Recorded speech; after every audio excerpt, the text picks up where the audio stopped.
میٹھے میٹھے اسلامی بھائیوں اور مدنی چینل کے ناظرین، اس وقت ہم موجود ہیں گجرات، پنجاب، پاکستان میں۔ جواب دیجئے سوال کا۔ دائمی درد سر کے علاج کے لیے امیر المؤمنین حضرت سیدنا عمر فاروق اعظم رضی اللہ تعالیٰ عنہ کو کس نے خط لکھا تھا؟ کیسر روم نے خط لکھا تھا۔ آپ کا جواب درست ہے۔ بسم اللہ شریف کو عمدگی سے پڑھنے کی کیا فضیلت ہے؟ حضرت علی نے فرمایا ایک شخص نے خوب عمدگی سے بسم اللہ شریف کو پڑھا اور اس کی اللہ تعالیٰ نے اس کو بخش دیا۔ جواب درست ہے۔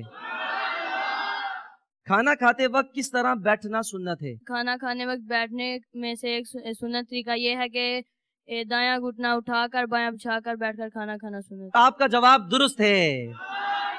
حضرت سیدنا عروہ رضی اللہ تعالیٰ عنہ کے بیٹے کا نام بتائیں۔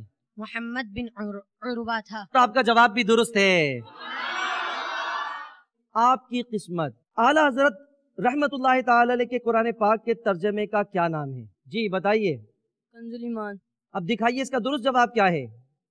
آپ کا جواب درست ہو گیا۔ حضرت اسماعیل علیہ السلام کے کتنے بیٹے تھے؟ عرفان نے پرچی اٹھائی اور عرفان ہی کا نام آ گیا۔ اب دیکھتے ہیں انہیں یہ جواب آتا ہے کہ نہیں۔ آپشن لیں گے۔ جی اس کے آپشن دکھائے جائیں۔